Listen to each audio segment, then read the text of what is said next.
أعوذ بالله من الشيطان الرجيم. بسم الله الرحمن الرحيم.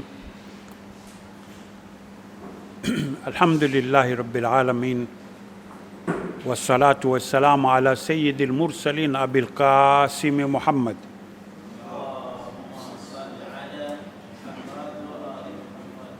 وآله الطيبين الطاهرين وصحابته المنتجبين ومن تبعهم بإحسان إلى يوم الدين. أما بعد، فقد قال الله سبحانه وتعالى: بسم الله الرحمن الرحيم. ومن الناس من يعجبك قوله في الحياة الدنيا ويشهد الله على ما في قلبه وهو ألد الخصام. وإذا تولى سعى في الأرض ليفسد فيها ويهلك الحرث والنسل والله لا يحب الفساد. وإذا قيل له اتق الله أخذته العزة بالإثم فحسبه جهنم ولبئس المهاد. ومن الناس من يشري نفسه ابتغاء مرضات الله والله رؤوف بالعباد. يا أيها الذين آمنوا ادخلوا في السلم كافة ولا تتبعوا خطوات الشيطان إنه لكم عدو مبين. صدق الله العلي العظيم.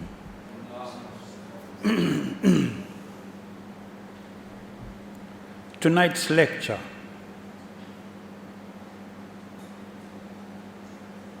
would be mainly providing evidence from books, from authors who are renowned, authors who have talked about this issue, though indirectly, same as the verses that I've just read from the Quran, Surah Al-Baqarah, 204th ayah to 208th ayah. But before I get into the books, let's look at the Quran. It's talking to us about two different characteristics of human beings. One is talking about a people who, when they speak, the speech pleases you. وَمِنَ النَّاسِ مَنْ يُعْجِبُكَ قَوْلُهُ فِي الْحَيَاةِ الدُّنْيَا وَيُشْهِدُ اللَّهَ عَلَى مَا فِي قَلْبِهِ وَهُوَ أَلَدُّ الْخِصَامِ. And of the people is he whose speech pleases you in worldly life, and he calls Allah to witness as to what is in his heart, yet he is the fiercest of opponents. We have these kind of people all over the world. People who talk sweet, but they are very evil. Allah goes on to tell the Prophet that وَإِذَا تَوَلَّى سَعَى فِي الْأَرْضِ. And of the people is he whose speech pleases you, but now he goes on deeper. He says, and when he goes away, when he turns back, or when you turn the other way, لِيُفْسِدَ فِيهَا. He strives throughout the land to cause corruption. Therein, وَيُحْلِكَ الْحَرْثَ وَالنَّسْلَ, destroys crops and animals. وَاللَّهُ لَا يُحِبُّ الْفَسَادِ, and Allah does not like corruption.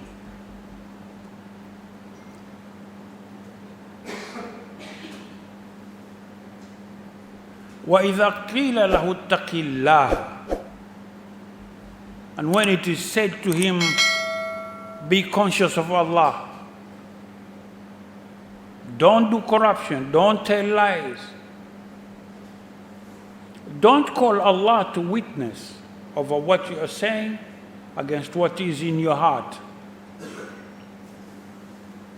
أخذته العزة بالإثم. Pride in the sin takes hold of him. فحسبه جهنم. Sufficient for him is hellfire. وَلَبِئْسَ الْمِهَادُ.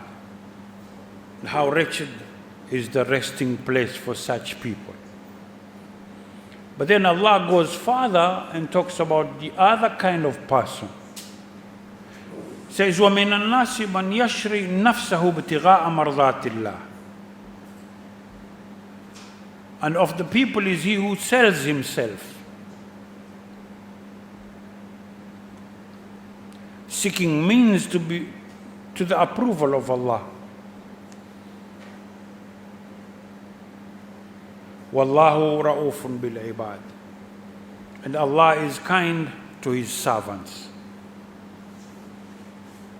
Now, these two kinds of characteristics exist on earth all life through. Some kind of hypocrites and people who don't believe in Allah, who are not conscious of Allah, and there are those who totally believe and surrender to the will of Allah. The subject is globalization and its effect on society. Now, here we are confronted by a people who tend to prove themselves as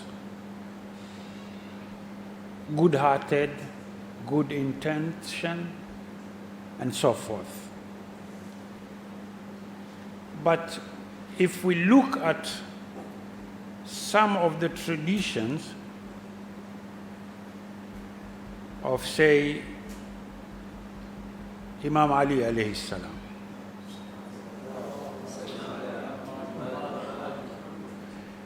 Imam Ali alayhi salam once said to his son Imam Hassan alayhi salam, "My son, learn 4 things from me, and through them you will learn 4 more. If you keep them in mind, your actions will not bring any harm to you. The greatest wealth is wisdom. The greatest poverty is stupidity. The worst unsociable is that of vanity and self-glorification. And the best nobility of descent exhibits itself in politeness and in refinement of manner. The next 4 things, my son, are: do not make friendship with a fool, because when he will try to do you good, he will do you harm." Very wise words. Do not make a miser your friend, because he will run away from you at the time of your dire need. Do not be friendly with a vicious and wicked person, because he will sell you and your friendship at the cheapest price. And do not make friend of a liar, because like a mirage, he will make you visualize very near the things which lie a great distance, and will make you see at the great distance the things which are near to you. Now, look at the verses I read, and look at this tradition from Imam Ali alayhi salam. And now let's look at those who are coming with intent to sort of convince us about globalization without rethinking and balancing and weighing how much good is globalization to us and how much bad is globalization to us.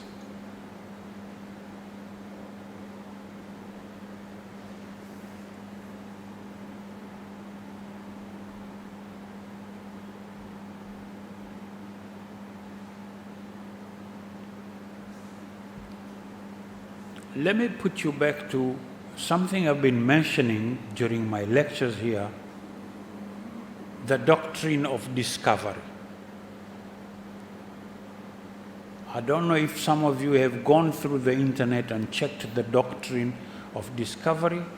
As tonight, I want to use one of the two books I'd use for this lecture to just quote and let you digest and exhaust on the issue for us to move on as from tomorrow, inshallah, if Allah wills. The first one is by two authors. One is known as Robert J. Miller and Olivia Stitz, S-T-I-T-Z. It's called The International Law of Colonialism in East Africa.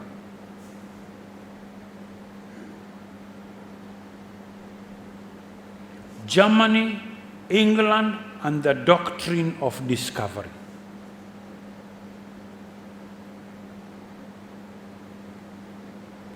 Now, maybe a question is going on in your heads, like, okay, what has this got to do with the lectures?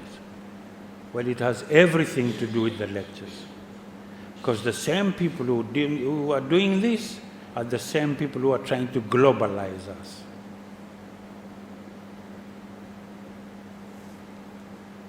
I quote,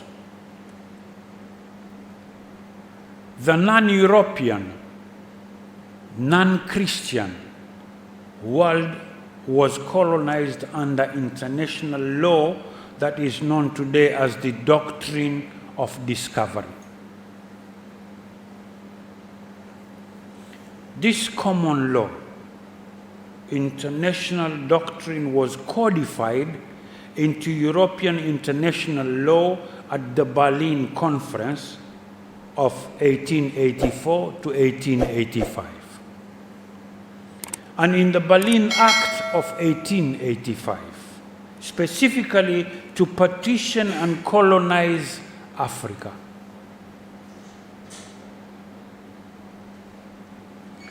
Thirteen European countries and the United States attended the 4-month conference, which ended with 13 countries signing the Berlin Act. These European countries claimed superior rights over African nations and indigenous peoples. European explorers planted crosses, signed hundreds of treaties, and raised flags in many parts of Africa to make legal claims of ownership and domination over the native nations and peoples. And their lands and assets.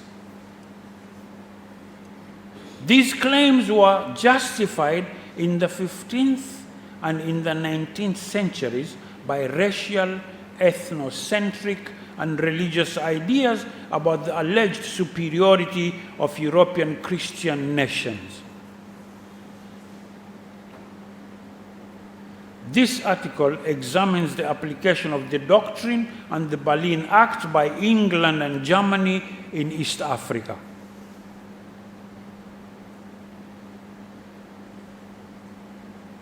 Which now comprises Kenya, Uganda, and Tanzania.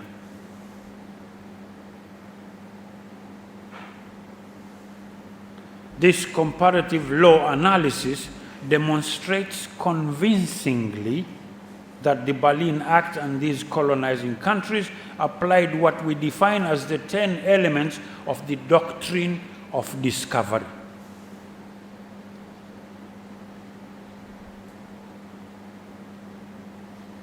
These elements had been developed and refined by European legal and political systems since the mid-1400s. Over 400 years later, the Berlin Conference of 1884-1885 expressly and implicitly adopted and codified all 10 elements to control the European partition and colonization of Africa.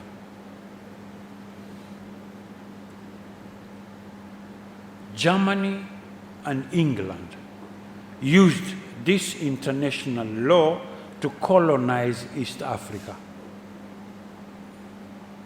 Needless to say, European domination, exploitation, and colonization seriously injured the human property, sovereign, and self-determination rights of indigenous nations and peoples. The effects of colonization are still felt today. The comparative legal analysis set out in this article sheds light on how law affected and directed African colonization. It also develops a better understanding of the international law of colonialism, as well as its historical process and impacts. End of quote.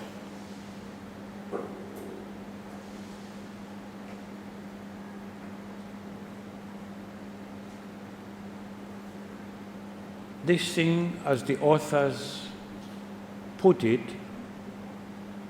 goes way back to 1400s. And we talked about the doctrine of discovery, starting with the King of Portugal and King of Spain being given the papal bull consent to go and attack these places, Christianize whoever they find in there. If not, then they have every right to kill them. What am I trying to say? If I may ask you this question, is indeed the same people who are trying to globalize the earth.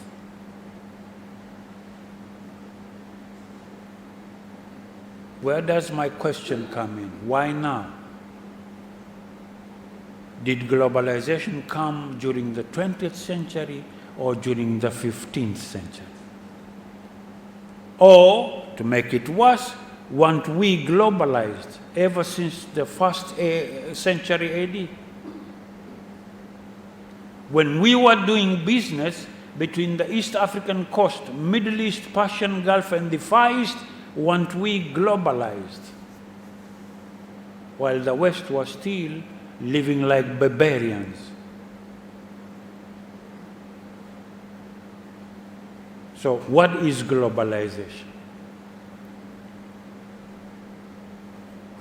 Is it westernization? Is it colonization? Is it internationalization? What is globalization? That's why I started by the verses that go, Bismillahir Rahmanir Rahim, wa minan nasi man yu'jibuka qawluhu fil hayati dunya. Wa yushhidu Allah ala ma fi qalbihi wa huwa aladul khisam. This is what they are all about. وَإِذَا تَوَلَّى سَعَى فِي الْأَرْضِ لِيُفْسِدَ فِيهَا وَيُحْلِكَ الْحَرْثَ وَالنَّسْلَ وَاللَّهُ لَا يُحِبُّ الْفَسَادَ.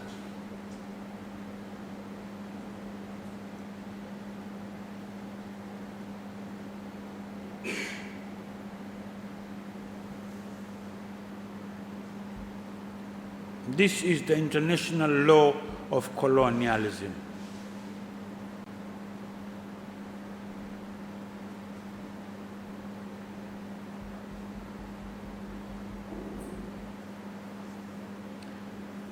In their introduction to this write-up,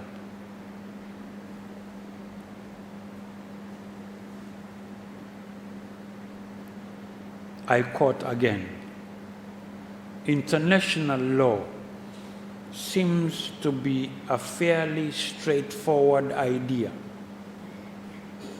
It is comprised of the principles, policies, treaties, and rules that nations agree to and are expected to follow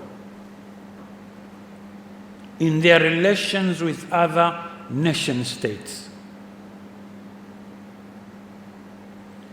the international law that European nations started developing in the 15th century for colonizing the non-European, non-Christian world is known today as the doctrine of discovery. The doctrine is one of the oldest examples of international law.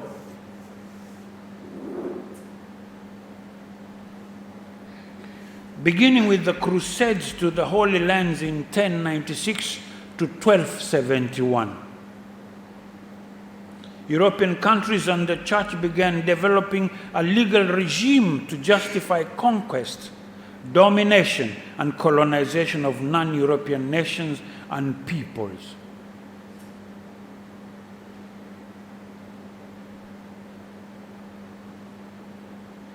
You remember I talked to you about the Portuguese invading this area, and I promised you that I'd use authentic evidence to prove to you of their intention. It was not discovery. It was not exploration. There's a book I mentioned to you known as the Portuguese period in East Africa. I said it was written by a guy known as Justus Strandes. Let me quote a page. It's on page 48 of the book.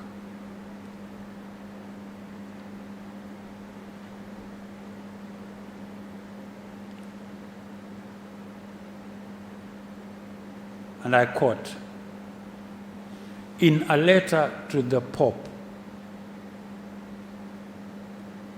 the King of Portugal expressed his conviction that he was only behaving as a true son of the Church when he did as much damage to the Muslim as possible. With this in mind, he even hoped to penetrate into the Red Sea and destroy Mecca, the abominated town of the false prophet.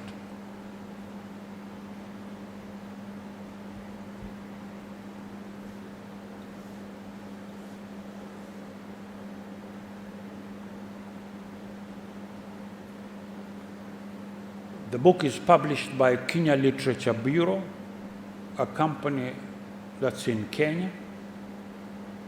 It's called The Portuguese Period in East Africa. Now, this is just a general quotation. There's much worse about beheading and taking the head to Goa, India. They're not brought back the head till now. But the question comes if they can slaughter or behead a ruler who was ruling his people peacefully, a Muslim. Can you imagine what happened to those ruled by the ruler who has been beheaded? Why do I tell you this? Because I told you that this went on for 200 years consecutively. Along the whole East African coast, Kilwa, Mombasa, Pemba, Lamu, all these places, they brutalized in the name of the Christian church. And by then, they hadn't protested, so it was just one church, the Catholic Church.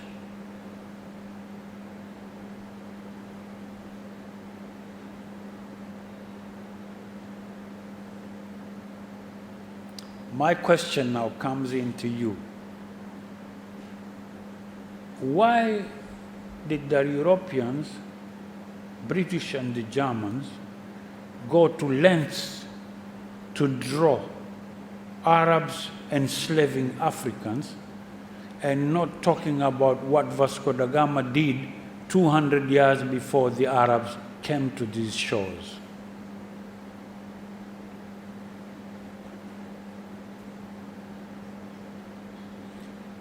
Which was greater brutality between what some not all, some of the Arabs did, in liaison, in collaboration with some African chiefs, in comparison to what Vasco da Gama did without collaboration with any African chief, but only a part of the coastal area of Mombasa, that is Malindi, who are their good friends. Now, if globalization is development in terms of technology, commerce, or finance, industry, science, whatever, when Vasco da Gama could not find his way to India, he was provided a pilot from Malindi in Kenya, before it became Kenya, who took him to India.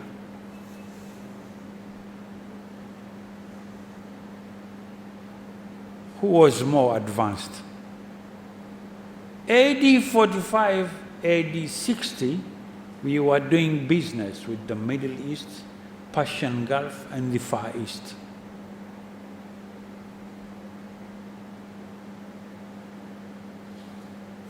Seventh century, 8th century, Islam arrived along the shores before Islam was sent to Medina.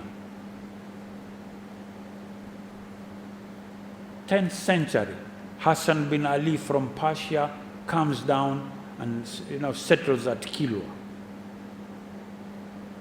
975 AD. Did we have any Europeans around here?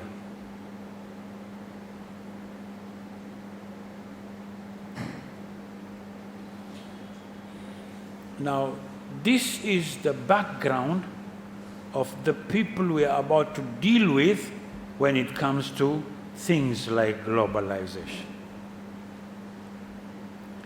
But if we go to the other side, there is a very good book, and I mentioned this to you, about bloodlines. I said there are 13 bloodlines.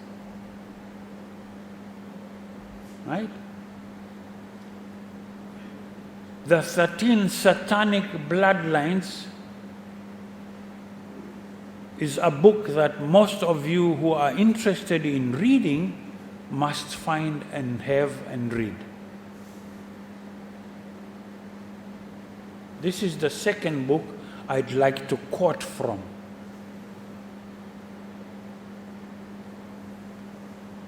This book was written by someone known by the name of Springmeyer. 13 Satanic Bloodlines, Worldwide Misery.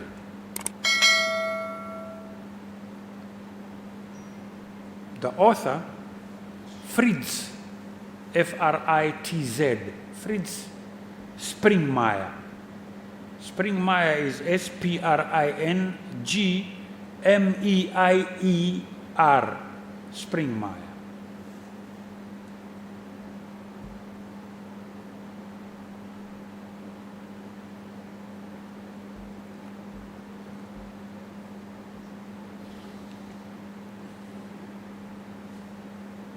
Under the subheading Behind the Scenes of the World Stage, he goes straight on with a quote. There are people that remain behind the scenes of the world stage. And that is why there are two types of history. First, the official, forged at Usam Delfini, and second, the secret one, in which the real causes of events are written down, a disgraceful history.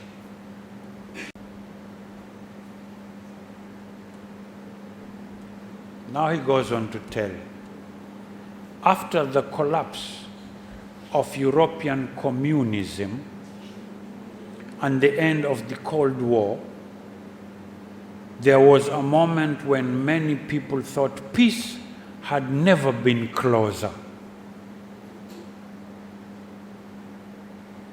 That, however, was an idle hope. The worldwide crises have not disappeared. The world has never known as many conflicts, refugees, and displaced persons before. From refined plots, new revolutions, wars, financial crises, and political disasters develop. It seems like humanity is kept in a continuous state of agitation, instability, and fear. Fear and depression form part of everyday life. And everywhere people feel discouraged and down because of social, spiritual, physical, and emotional problems. Our society has grown more harsh and ruthless every day. Children are becoming more aggressive and have no respect for adults.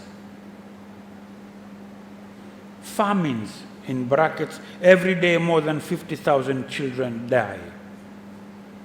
Increasing criminal activities, illegal drug dealing that ruins the lives of millions of people, terrorism, unemployment, climatic changes, corrupt world leaders, continuous wars, and the increase of diseases such as AIDS and avian influenza, bird flu, all contribute to at least one notion that many people agree on: mankind needs another world. These are not my words, I'm just quoting. That's why I said today I'll quote from 2 books. I don't know these people, they don't know me. But I agree with what they're saying. Vis-a-vis the issue, the subject, the topic we are discussing in our lectures every night for the 15 days of Ramadan.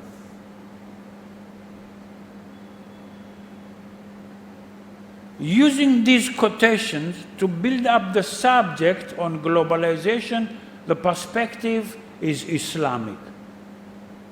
So Islam tells us that وَمِنَ النَّاسِ مَنْ يُعْجِبُكَ قَوْلُهُ فِي الْحَيَاةِ الدُّنْيَا وَيُشْهِدُ اللَّهَ عَلَى مَا فِي قَلْبِهِ وَهُوَ أَلَدُّ الْخِصَامِ.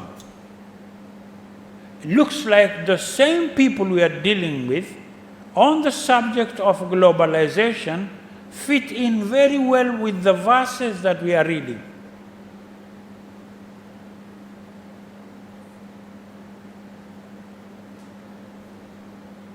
They are the kind of people whom, when you turn your back on them, or they turn their backs on you, they go on corrupting the earth.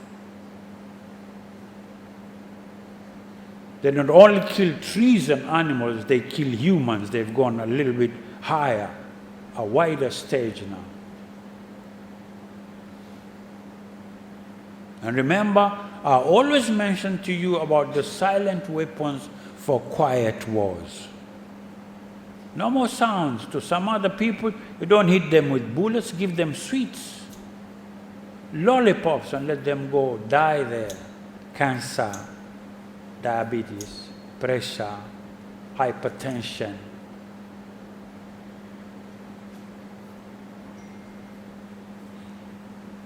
Where does this road lead us? How did we get into this chaos? What else awaits us? There is no consequence without a cause. What is the reason for our fears?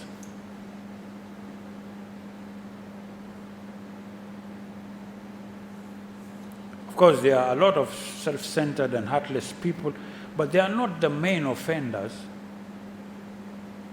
The origins of the fear are deeper and clearly lie somewhere else.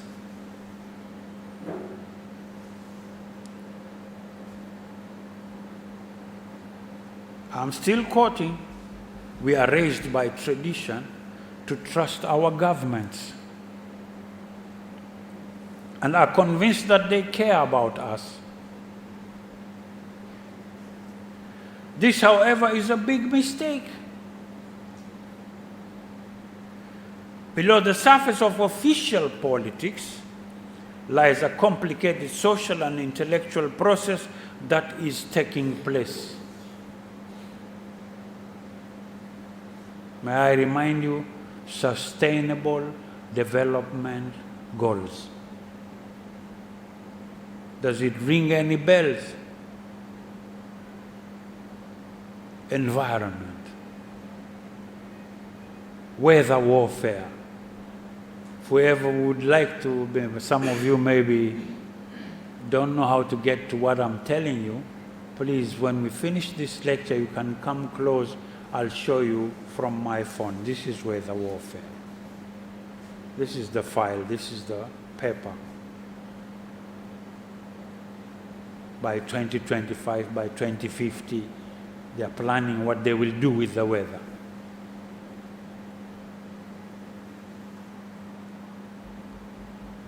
Famous Victorian statesman Benjamin Disraeli once alleged, the world is governed by very different personages from what is imagined by those who are not behind the scenes.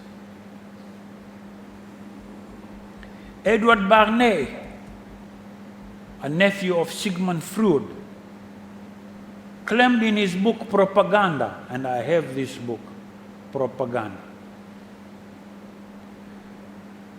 He says, and I quote, "We are governed, our minds are molded, our tastes formed, our ideas suggested largely by men that we have never heard of.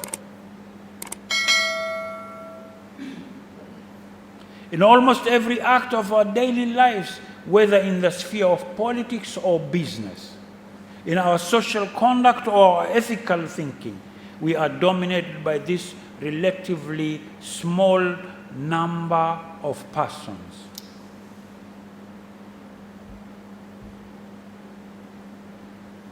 And I can go on and on quoting this book because it talks to our minds in the best language, best manner, best timing there can be.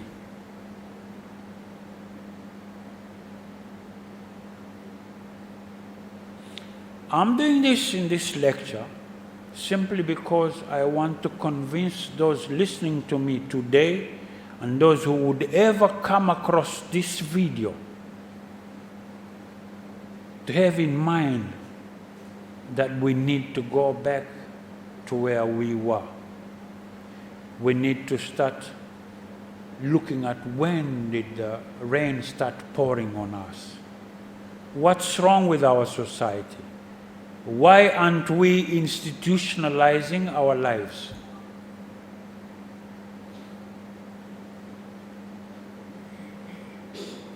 When we talk about globalization and its effect on society, look at the gap, the generational gap between our age mates and the younger generation.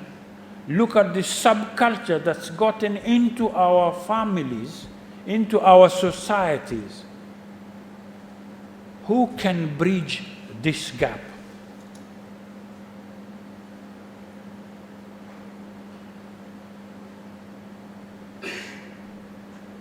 Who would take the responsibility to bridge the gap? Some of us have been addicted to the same subculture. We reach home and we go for our phones. And here we are. We don't talk. We are like cyborgs. We are like robots. It's like artificial intelligence has gotten into us. They've fought our minds and hearts, and they've gotten hold of us. How can we come out of this? Who's going to take out of this? What are our mosques doing about this? Is talking enough? Can lectures do what we are supposed to do? Or do we need to sit and talk and look at which way forward? Don't we feel like we have to digest on these issues? Do further research on these issues and come up with ideas, have think tanks, brainstorm and see what can be done for our society to be on a better stage than where we are right now. Because when globalization gets into us in the whole, then we are done. It's finished.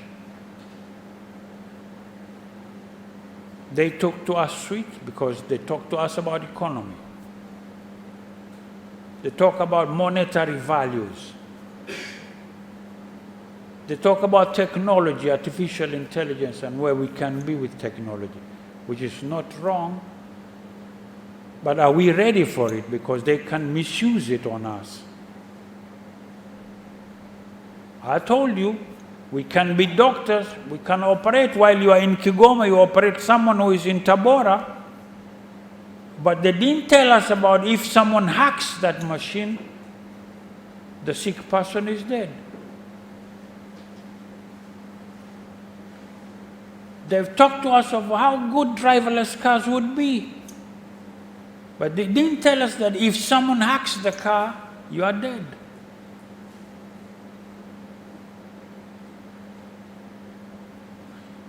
So, two sides of the same thing. The good side and the bad side. Who is going to talk to us about the good side and the bad side of globalization before we get into it? Because there's a saying that you got to know the system before you get into the system. Most of our brothers and sisters who've moved from this place to Europe now see what mistake they've done, because they didn't know the system before they got into the system. The system possesses the child. The child can go and say, no, my dad, sometimes he's too freaky. These are the words they use. And I can't stand it. Government moves in, says, excuse me, is this your daughter or son? Yeah, they want to be free. She's grown, 17, 18, now she's got to be free. And there's a circumference you can't reach near your daughter. You have to stay 5 kilometers away from where she lives. If you get into that circumference, we are done, we are after you. We'll come and pick you and put you inside. So when the daughter or the son says, no, I don't want to see my old man, you are done. Old enough, they'll tell the government, like, please go and pick him, keep him there.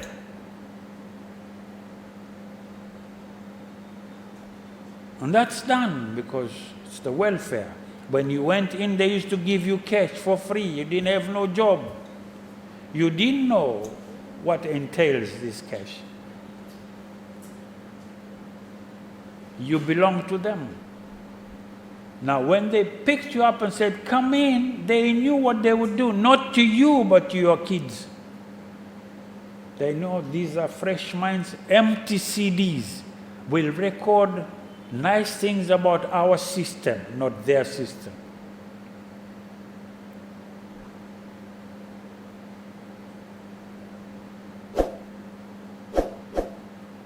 You think, no, but my kid goes to the masjid, he does salah, he fasts, he goes to umrah, he goes to hajj. Yeah, but the European way, not the Islamic way. Goes with a nice cut, Sometimes he has earrings and then he just puts them off in Makkah.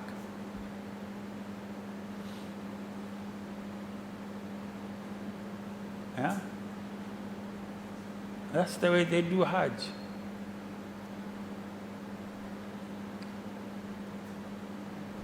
Do hajj with headphones. Sometimes you might be saying, astaghfirullah, astaghfirullah, astaghfirullah, but he's listening to movies or nice beats up here. And then he has astaghfirullah, astaghfirullah, because there's an assumption of how he looks at Allah. He sees him the European way, not like you, the father or the grandpa. Or if he's blessed, if we might say, quote-unquote blessed, he might be an extremist who sees you as a kuffar.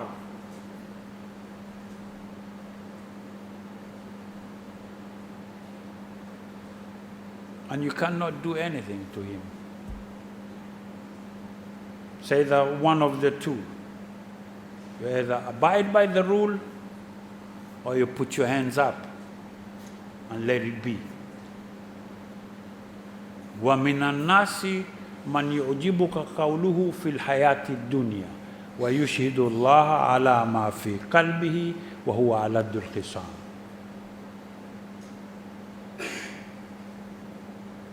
وإذا تولى سعى في الأرض ليفسد فيها ويهلك الحرث والنسل والله لا يحب الفساد.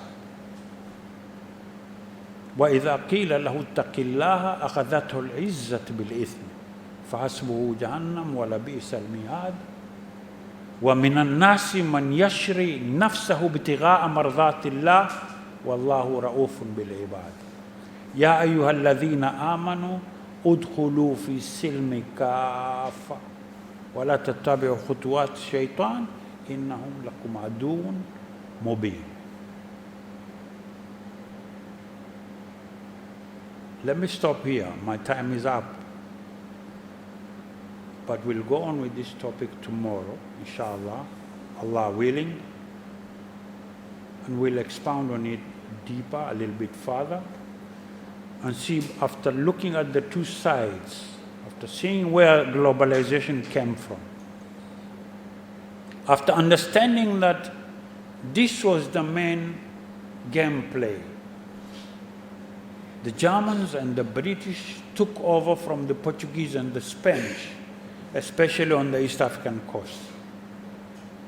Now, what are we supposed to take as a stand vis-a-vis globalization from an Islamic perspective? Assalamu alaikum wa rahmatullahi wa barakatuh.